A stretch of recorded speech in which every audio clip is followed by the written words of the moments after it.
Na verdade, de acordo com um certo ponto de vista, essa racionalização da vida não é racional.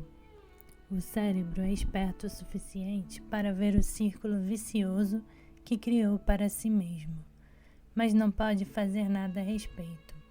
Perceber que ficar preocupado não é racionável não faz com que ninguém deixe de se preocupar.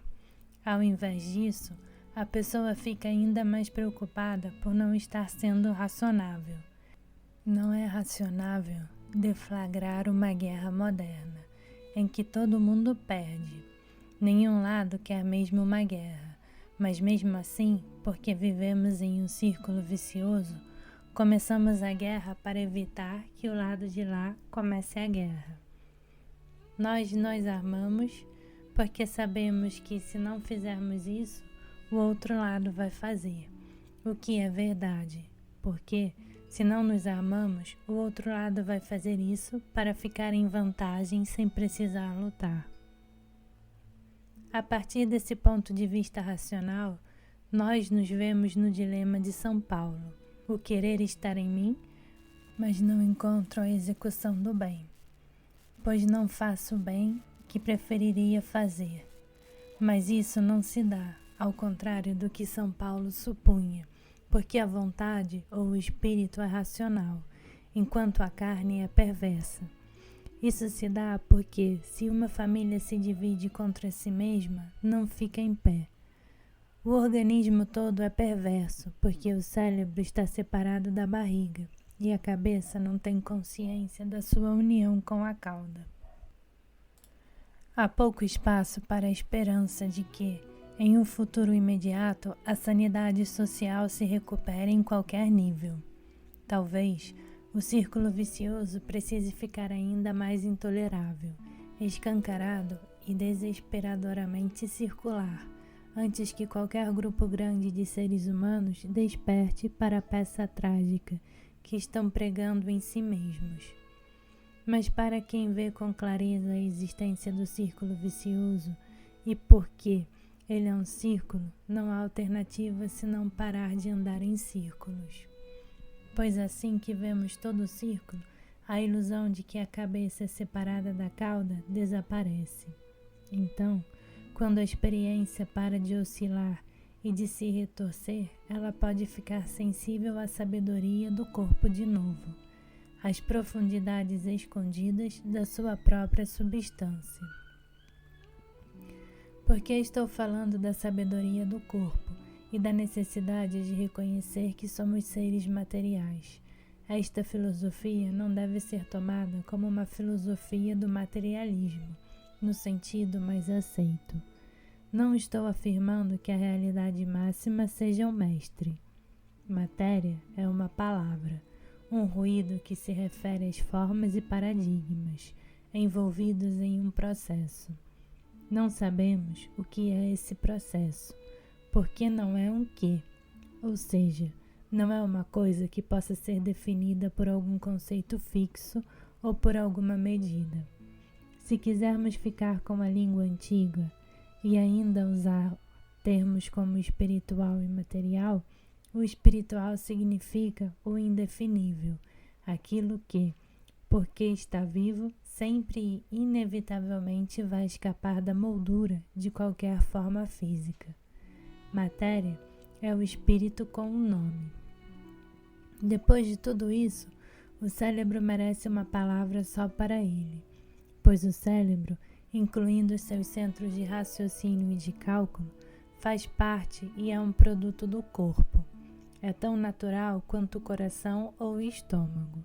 E se for usado corretamente, é tudo menos um inimigo. Mas para que seja usado corretamente, é preciso ser posto no seu lugar, pois o cérebro é feito para a pessoa, não a pessoa para o cérebro. Em outras palavras, a função do cérebro é servir o presente e o real, não mandar a humanidade em uma caça feroz pelo fantasma do futuro. Além disso, no nosso estado habitual de tensão mental, o cérebro não trabalha direito, e isso é uma das razões pelas quais suas abstrações parecem ter tanta realidade. Quando o coração está fora de ordem, temos toda a consciência de que ele está batendo. As batidas dentro do peito se tornam uma distração. Parece extremamente provável que nossa preocupação com pensar e planejar, junto com a sensação de fadiga mental, seja um sinal de alguma irregularidade no cérebro. O cérebro deveria calcular e raciocinar, e às vezes calcula e raciocina, com a mesma facilidade inconsciente dos outros órgãos do corpo. Afinal, o cérebro não é um músculo e, portanto, não foi feito para esforço e tensão. Mas quando tentam pensar ou se concentrar, as pessoas se comportam como se estivessem tentando maltratar o cérebro. Contorcem o rosto, franzem a testa e abordam problemas mentais como se fossem assentar tijolos. Mesmo assim, não é preciso se esforçar e dar duro para digerir comida, muito menos para ver, ouvir e receber outras informações neurais. O calculador relâmpago, que consegue somar uma coluna comprida de números à primeira vista, o gênio intelectual, que pode entender uma página inteira em poucos segundos, e o prodígio musical, um Mozart, que parece entender harmonia e contraponto ainda bebê, são exemplos de uso correto do instrumento mais maravilhoso da humanidade. Quem não é gênio sabe uma ou duas coisas sobre a mesma habilidade. Veja, por exemplo, o anagrama de Pocahontas. Você pode trabalhar horas nele, tentando um sistema de organização depois do outro, para descobrir qual é a palavra embaralhada. Em vez disso, tem de só relaxar a mente e olhar para o anagrama. E em pouco tempo, seu cérebro vai trazer a resposta sem o menor esforço. Desconfiamos com razão dos estalos, que mentes exaustas e errantes dão como resposta.